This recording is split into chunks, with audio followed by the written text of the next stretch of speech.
I have been a Methodist all of my life, and I guess I have to tell you, that's 82 years. I've been a member of this church. I'm not really positive, but I think it's been about 47 years. We moved here in 1972. But anyway, my earliest recollections, of course, were in this church. It's a little country church in Missouri, and it is still in existence. This was taken just a few years ago by my grandson, and then given it to me mounted like this at Christmas time that year, because he knew it meant so much to me. Of course, it's out in the middle of nowhere, and that's why the one song I'm trying to think, I think it's the Old Rugged Cross. No, the Church in the Valley by the Wildwood, because this is definitely set up on top of the hill, and there's trees all around. And it's funny, the story that goes with one of the first things I ever remember in that church. I must have been about 4 years old, and of course the attendance was very small.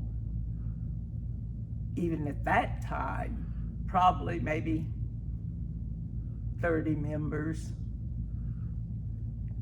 But what makes it so funny is I got lost from my mom and dad in that church. And I remember how, frantic I was, because all I could see were people's legs around me. And to think, but I mean, for a 4-year-old child, it was really frightening until Mama appeared and rescued me. But that is the basic, where I started in the Methodist Church. I wasn't actually confirmed until I was about 12 years old. And at that time, we didn't actually have a confirmation class as such. It was so small and it was so long ago that we actually the invitation was given, did you want to accept Christ as your Savior? And then it was just almost immediately right after that you were confirmed as a member of the church if you wanted to join. So that was when I was probably about 12. But anyway, I grew up, my whole life was spent on Sundays there. It was just like I say, that's where I grew up, and of course went to school in a small neighborhood school too.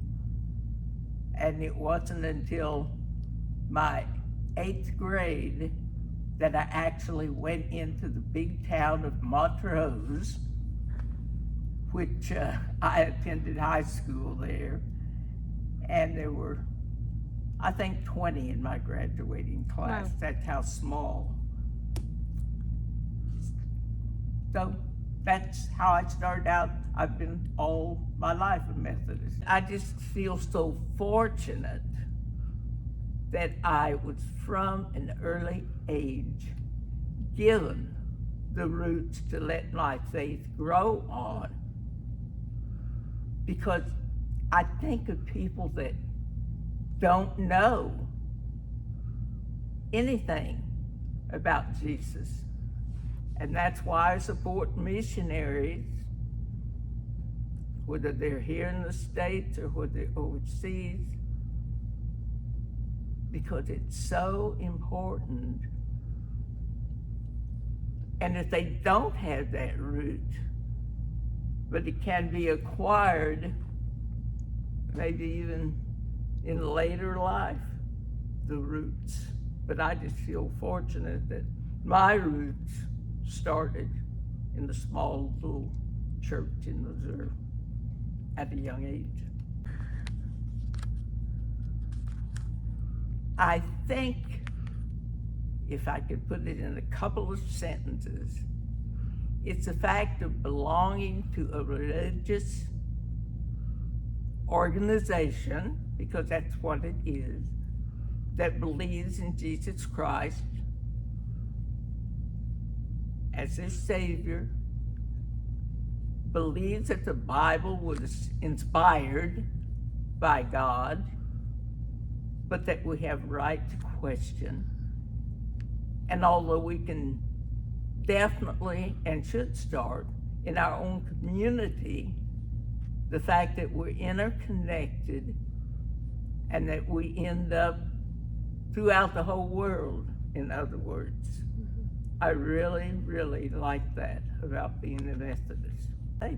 And that's something I love about Methodism. I think it's one of our strengths, but also our weaknesses, that we're so tolerant.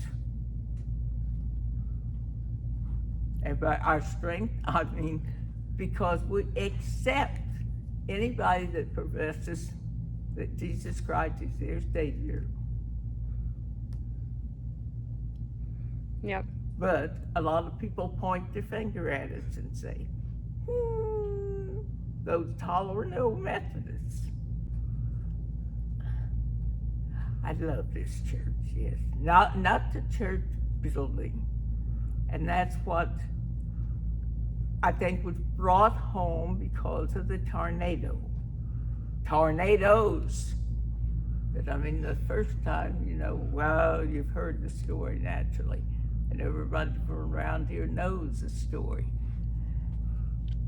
But I remember when we were meeting in the temporary ark, as Pastor Nathan always referred to it, I thought was so appropriate.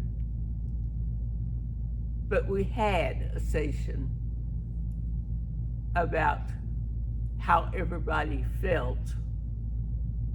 And I said, that is not the church. The church universal, the church for us, is the people. It didn't matter about the building. Some people called, when the church started this building, the barn. Buildings don't mean anything. It's people. And some of the most wonderful people that I have met here, they're family.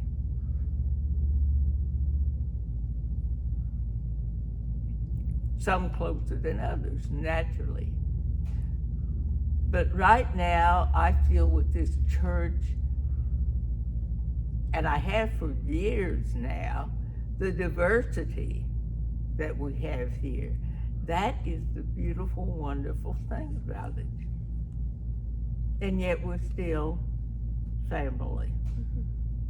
We can accept differences, but I love it. And I love the fact that we're leaving the church in good hands. I once told one of the older people, we were talking, and I said, no, the church that we knew 40 years ago no longer exists. But the faithful, the community of believers, we're still here, and the next generation is going to survive. Don't forget to love everybody. That's what the whole world goes around. And that's what our church should be. Love everybody with their faults.